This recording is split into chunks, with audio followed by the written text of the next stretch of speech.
বড় বড় ফুটবল এবং ক্রিকেটের বিভিন্ন বড় বড় ইভেন্টগুলোতে আয়োজনগুলোতেও দেখা যায় যে একেবারে মাঠে পর্যন্ত ব্ল্যাক ম্যাজিক করা হয়। যারা ব্ল্যাক ম্যাজিক নিয়ে এখনো সংশয়ে আছেন, আল্লাহ মাফ করুক। তো এই জন্য কেউ যদি আপনাকে ব্ল্যাক ম্যাজিক করেছে, তাবিজ করেছে, ক্ষতি করেছে এরকম মনে হয়, তাহলে আপনার কাজ হলো রুকিয়া করা। রাকি দিয়ে রুকিয়া করা যায়, কিন্তু ভালো হয় সেলফ রুকিয়া, নিজের রুকিয়া নিজে করবেন। আমার পরিচিত অনেক সুপ্রসিদ্ধ একজন লেখক দেশের বাইরে থাকেন। এর আগে আমি হয়তো বলেছি, ওনার মেয়ে অসুস্থ। মেয়ের যে সমস্যা সেটাতে বোঝা যাচ্ছে এটা আসলে জিন জাদুর সমস্যা, ব্ল্যাক ম্যাজিকের সমস্যা, এটা ফিজিক্যাল প্রবলেম না। একদিন উনি আমাকে ফোন করে বললেন, ভাই মেয়ে একটা হসপিটালে ভর্তি আছে, সম্ভবত আইসিইউ বা এরকম গুরুত্বপূর্ণ কোনো ওয়ার্ডে। সেখানে ভর্তি অবস্থায় হঠাৎ করে মেয়ে নাই, উদাও। একটা হসপিটাল থেকে একটা রুগী, তাও মুমূর্ষু রোগী, নাই, কোথাও তাকে পাওয়া যাচ্ছে না। সিসি ক্যামেরা দেখেও কোনো হদিস পাওয়া যাচ্ছে না, হঠাৎ করে নাই। পুলিশ, সে উন্নত দেশ, সেসব দেশে মানুষ যদি একটা শুয়ে বের করা সম্ভব হয়, এত উন্নত টেকনোলজি, সব এআই ক্যামেরার অধীনে, পুলিশ সাথে সাথে ইনভেস্টিগেশন চালাচ্ছে, পুলিশও কোনো হদিস বাইর করতে পারে নাই। অনেক খোঁজাখোঁজির পরে পাওয়া গেল বহু দূর, আরেক দূরে, বহু 100 কিলোমিটার দূরে আরেক শহরের একটা হসপিটালে। কিভাবে সে সেখানে গেছে সেও বলতে পারে না, কেউ বলতে পারে না। নাহিদ ভাইকে আমরা সবাই চিনি, আমাদের এই যে এখানকার বিল্ডিং এর স্ট্রাকচারাল ইঞ্জিনিয়ার। উনি, নাহিদ ভাই বলতেছিলেন যে, ভাবির কথা বললেন যে কোমড়া কেটে ফালি করে রাখছে এক পাশে, একটা আরেকটা কাটতেছে, কাটার পরে দেখা যায় এটা নাই। জিনের উপদ্রব বাচ্চাদের মধ্যে, এমন এমন ডিস্টার্ব, শুনলো অবাক করার মতো। উনি বুয়েট পড়ুয়া ইঞ্জিনিয়ার, ওনার ওয়াইফ ভাবিও বুয়েট পড়ুয়া ইঞ্জিনিয়ার। তার ঘরে এই ঘটনা, বলে যে ডিম রাখা আছে ফ্রিজে, হঠাৎ করে দেখি ঘরের মাঝখানে মেজের মধ্যে ঠাপ করে পড়ছে, ফুল ছিঁড়ে নিচে ফেলা দিছে। বাচ্চারা দিছি মায়ের, ফুল ছিঁড়ছস কেন? পরে দেখি পরের দিনে একই অবস্থা, বাচ্চাও দ্বারা কাছে যায়। কোরআনের কেউ যদি জীবন্ত মুজিজা এবং অলৌকিকত্ব দেখতে চায়, রুকিয়ার চাইতে বড় অলৌকিকত্ব আর দুনিয়াতে আরেকটা খুঁজে পাওয়া কঠিন। কেউ যদি কারো ক্ষতি করার জন্য কুফরি বা কালো জাদুর তাবিজ করে, তবে এক্ষেত্রে ভুক্তভোগীর করণীয় কি? আজকাল ঘরে ঘরে এই জিনিসটি হচ্ছে। কেউ কারোর ক্ষতি করার জন্য যদি কুফরি করে, ব্ল্যাক ম্যাজিক করে, আজকাল যে বড় বড় ফুটবল এবং ক্রিকেটের বিভিন্ন বড় বড় ইভেন্টগুলোতে আয়োজনগুলোতেও দেখা যায় যে একেবারে মাঠে পর্যন্ত ব্ল্যাক ম্যাজিক করা হয়। যারা ব্ল্যাক ম্যাজিক নিয়ে এখনো সংশয়ে আছেন, আল্লাহ মাফ করুক, যারা অতিবিজ্ঞান মনস্ক হয়ে আপনার কোরআন বর্ণিত সেহেরের বাস্তবতাকে অস্বীকার করেন, ইমান নিয়ে টানাটানি হওয়ার মতো বিষয়, আল্লাহ মাফ করুন, তাদের জন্য এটা একটা উজ্জ্বল উদাহরণ। হ্যাঁ, পৃথিবীতে এখন এটা ওপেন সিক্রেট। বিভিন্ন মেইন স্ট্রিম গণমাধ্যম, ইন্টারন্যাশনাল মিডিয়াগুলোতেও এটা নিয়ে প্রচুর নিউজ হয় অহরহ। একেবারে খেলা চলাকালীন খেলোয়াড়কে মাঠে ব্ল্যাক ম্যাজিক পর্যন্ত করা হয়। তাহলে সেহের বা ব্ল্যাক ম্যাজিকের বাস্তবতাকে অস্বীকার করার সুযোগ নেই। আর আমাদের জন্য তো এসব প্রমাণের দরকার নেই, আমাদের কাছে তো এটাই যথেষ্ট যে কোরআনে সেহের সম্পর্কে বর্ণনা আছে। বিজ্ঞান সব সমস্যার সমাধান দিতে পারে না, পারবেও না। এই জন্য কেউ যদি কাউকে ব্ল্যাক ম্যাজিক করেছে, কুফরি কালাম করেছে, তাবিজ কবজ করে ক্ষতি করেছে এরকম মনে হয়, তাহলে যিনি এরকম ভুক্তভোগী, তার করণীয় হবে প্রথম আল্লাহর দিকে রুজু হওয়া, আল্লাহর সাহায্য চাওয়া, আল্লাহর কাছে পানাহ চাওয়া, আশ্রয় চাওয়া। সেটা কিভাবে করবেন তিনি? প্রথমত এটার জন্য তিনি নিজস্ব আমলগুলো আগে থেকেই করবেন, যাতে করে এরকম কেউ ক্ষতি করতে না পারে। কেউ যদি নিয়মিত সকাল সন্ধ্যার দোয়াগুলো পড়ে, যেগুলোতে রক্ষা কবচ আমল আছে, কেউ যদি নিয়মিত নবী সাল্লাল্লাহু আলাইহি সাল্লামের বাতানো শেখানো সুন্নাহগুলোকে মেনটেন করে দোয়াগুলোকে পড়ে, ইনশাআল্লাহ কোনো ব্ল্যাক ম্যাজিক তাকে ক্ষতি করতে পারবে না। চাঁদের 13, 14, 15 আইয়াম বীজের রোজা, এটা ব্ল্যাক ম্যাজিক থেকে মানুষকে সুরক্ষা দেয়। সূরা বাকারার তেলাওয়াত যদি শুনে, এটা মানুষকে সুরক্ষা দেয়। এরকম বহুবিধ উপায় আছে।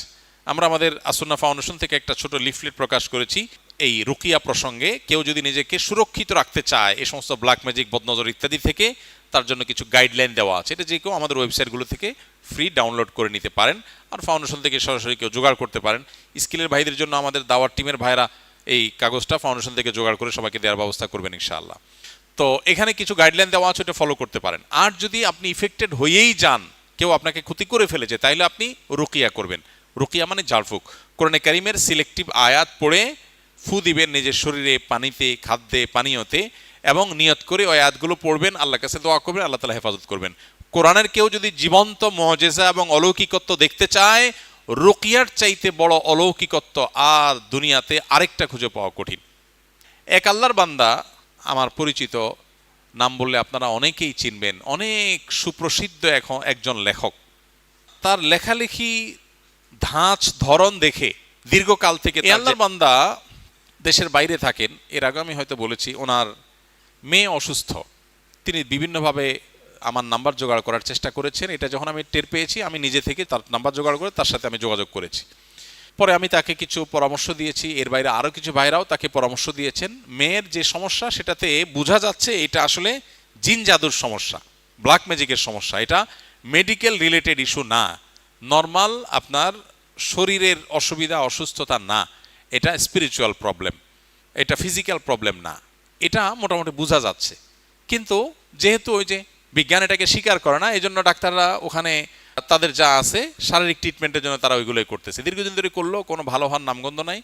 একদিন উনি আমাকে ফোন করে বললেন, ভাই মেয়ে একটা হসপিটালে ভর্তি আছে, সম্ভবত আইসিইউ বা এরকম গুরুত্বপূর্ণ কোনো ওয়ার্ডে বা আপনার গুরুত্বপূর্ণ কোনো ডিপার্টমেন্টে। তো বলো যে সেখানে ভর্তি অবস্থায় হঠাৎ করে মেয়ে নাই, উদাও, একটা হসপিটাল থেকে একটা রুগী, তাও মুমূর্ষ রুগী নাই। কিভাবে নাই? কোথাও তাকে পাওয়া যাচ্ছে না, সিসি ক্যামেরা দেখেও কোনো হদিস পাওয়া যাচ্ছে না, হঠাৎ করে নাই।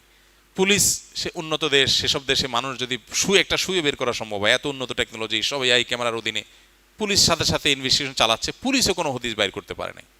অনেক খোঁজাখোঁজির পরে পাওয়া গেল বহু দূর, আরেক দূরে, বহু 100 কিলোমিটার দূরে আরেক শহরের একটা হসপিটালে। কিভাবে সে সেখানে গেছে সেও বলতে পারে না, কেউ বলতে পারে না। এর কোনো ব্যাখ্যা তাদের কারোর কাছে নাই, পুলিশের কাছেও নাই, এআই ক্যামেরার কাছেও নাই, কিন্তু সে সেখানে আছে। এরকম আরো অনেকগুলো ঘটনা আমাকে বললেন যে ভাই এগুলো ঘটেছে। এটা কয়দিন আগের ঘটনা, এই যে 1-2 মাস আগের। ভাই দেশে আসতেছি, আমার মেয়েটা এখন পুরোপুরি সুস্থ এবং পড়াশোনা করছে আলহামদুলিল্লাহ। কোরআনের অলৌকিকত্ব যদি কেউ দেখতে চায়, রুকিয়ার চাইতে কাছাকাছি কোরআনের অলৌকিকত্ব দেখার আরেকটা আইটেম পাওয়া কঠিন। তো এই জন্য কেউ যদি আপনাকে ব্ল্যাক ম্যাজিক করেছে, তাবিজ করেছে, ক্ষতি করেছে এরকম মনে হয়, তাহলে আপনার কাজ হলো রুকিয়া করা। রাকি দিয়ে রুকিয়া করা যায়, কিন্তু ভালো হয় সেলফ রুকিয়া, নিজের রুকিয়া নিজে করবেন। আপনি বলবেন আমি কিভাবে করব? রাকিদেরকে বলবেন ভাই কি কি আয়াত পড়ে ফু দেন, ওই আয়াতগুলো আমাকে জানায় দেন, ওই লিস্ট অনুযায়ী দেখে দেখে আপনি পড়ে ফু দেন, ব্যাস, দ্যাটস ইট। এটা রাকির মুখের আলাদা কোনো কারামতি নেই। কারামতি হলো কোরআনের, মজেজা হলো কিসের? কোরআনের। সো আমরা অনেকে এখানে ভুল ধারণার মধ্যে আছি, আমরা মনে করি না রাকিদেরকে দিয়েই রুকিয়া করাইতে হবে। হ্যাঁ, এটা ঠিক, রুকিয়াতে অনেক লম্বা কেরাত, লম্বা পড়তে হয়, সবাই সেটা পারে না, সেক্ষেত্রে রাকির সাপোর্ট নেওয়া যায়, কোনো অসুবিধা নেই। অনেক সময় অলসতা হয়ে যায়, নিজের দ্বারা হয় না, এই জন্য কাউকে আপনি সেট করলেন, ওকে রাকি দিয়ে করেন। কিন্তু রাখির মধ্যে কে ভেজাল, কে ভেজাল না, কে টাকার জন্য, কে ধান্দার জন্য, কে ফাঁকি দেয়, কে ফাঁকি দেয় না, আপনার সন্দেহ কনফিউশন আছে। আমরাও ব্যক্তিগতভাবে কাউকে সচরাচর বিভিন্ন সময় বলেছি যে ওনার বাসায় জিনের উপদ্রব বাচ্চাদের মধ্যে এমন এমন ডিস্টার্ব, শুনলো অবাক করার মতো। নাহিদ ভাইকে আমরা সবাই চিনি, আমাদের এই যে এখানকার এই বিল্ডিংয়ের স্ট্রাকচারাল ইঞ্জিনিয়ার, উনি আপনারা অনেকেই চিনেন। তো নাহিদ ভাই বলতেছিলেন যে কোভিড-19 সময় বলতেছিলেন, বলেন যে ভাবির কথা বললেন যে কোমড়া কেটে ফালি করে রাখছে এক পাশে, একটা আরেকটা কাটতেছে, কাটার পরে দেখে যে এটা নাই। নাহিদ ভাই এখনো বেঁচে আছে, জিজ্ঞেস করতে পারেন। আমাদের এই বিল্ডিংয়ের স্ট্রাকচার ইঞ্জিনিয়ার এখানে আসেন প্রায়, উনি বুয়েট পড়ুয়া ইঞ্জিনিয়ার, ওনার ওয়াইফ ভাবিও বুয়েট পড়ুয়া ইঞ্জিনিয়ার। তার ঘরে এই ঘটনা, বলে যে ডিম রাখা আছে ফ্রিজে, হঠাৎ করে দেখি ঘরের মাঝখানে মেজের মধ্যে ঠাপ করে পড়ছে। ওনার বাসা আমি গেছি একবার, বাসার ওই যে বারান্দার ওখানে ফুলের টবে ফুল গাছে ফুল ধরে আছে, বলে যে ফুল ছিঁড়ে নিচে ফেলা দিছি, বাচ্চারা দিছি মায়ের, ফুল ছিঁড়ছস কেন? পরে দেখি পরের দিনে একই অবস্থা, বাচ্চা ওর কাছেও যায় নাই। আচ্ছা, এরপরে আমি ওনাকে হেল্প নেবো কেন? আমি কোরআন পড়তে জানি, আমি রাকিরে ডাকে আনছে বাসায়, এনে বলছে ভাই কি কি আয়াত পড়বেন আমাকে লিস্ট দিয়ে আপনি চলে যান। এরপর উনি নিজে রুকিয়া করছেন, পরিপূর্ণ সুস্থ আলহামদুলিল্লাহ। ভাইরা আমার, এই জন্য যদি কেউ এরকম আক্রান্ত হন নিজে রুকিয়া করবেন। এখন মুশকিল হলো আমরা আজকাল সব কিছু টাকা দিয়ে করতে চাই, আর রাকিরে 10,000 টাকা দিয়ে দিই, ভাই তুমি রুকিয়া করে চলে যাও তো, আমার কোরআন পড়ার টাইম নেই। আল্লাহর ঠেকা পড়ে নাই এই লোককে শেফা দেওয়ার, আল্লাহর ঠেকা পড়ে নাই যে আল্লাহর কালাম দিয়ে আপনাকে অলৌকিকত্ব দিয়ে আল্লাহ আপনাকে শেফা করাবেন, আল্লাহ ঠেকা পড়ে নাই। এতটুকু চেষ্টা করতে হবে। এখন আমরা দুনিয়াটা সব ওই ট্যাবলেটের মধ্যে নিয়ে আসছি, দুনিয়া সব কিসে নিয়ে আসছি? ট্যাবলেটের মধ্যে। খাওয়াই দাও শেষ। দিন এত সহজ না, একটু স্ট্রাগল করতে হয়, প্রকৃতিগত সিস্টেমটাতে একটু স্ট্রাগল করতে হয়, আর এই আর্টিফিশিয়াল সিস্টেমে স্ট্রাগল করতে হয় না। সব কিছু দেখবেন দেন দেন হয়ে যাচ্ছে, ওই যে দাজ্জালের মতো, দাজ্জালে সব কিছু নগদ, আমার প্রতি ইমান আনো এই যে নগদ জান্নাত পেয়ে যাবো। আল্লাহ প্রতি ইমান আনলে আল্লাহ কিন্তু নগদ জান্নাত দিবেন। আল্লাহ বলবে তুমি ইমান আনছো যে পরীক্ষা দাও 60 বছর 70 বছর, তারপরে জান্নাত। তাহলে দাজ্জালের সিস্টেম আর আল্লাহ সিস্টেম বেশ কম আছে না নাই? দাজ্জালের প্রতি ইমান আনবেন, সাথে সাথে তার হাতে নগদ জান্নাত, সেগুলো জান্নাতে ঢুকে, আসলে জাহান্নাম। ওইটা আসলে কি? জাহান্নাম। এই জন্য ভাই নগদ কাজ করবে, একদম গুলি মতো কাজ করবে, আপনি ট্যাবলেট খাইলে মানে অসুখ ভালো হয়ে গেল, এটা ন্যাচারাল সিস্টেম না। ন্যাচারাল সিস্টেম হলো আস্তে আস্তে আস্তে আস্তে অটোমেটিক একটা সময় ভালো হবে। তারপরও কোরআন কারিমের অলৌকিকত্ব কখনো কখনো দেখা যায় তৎক্ষণাৎ কাজ করে।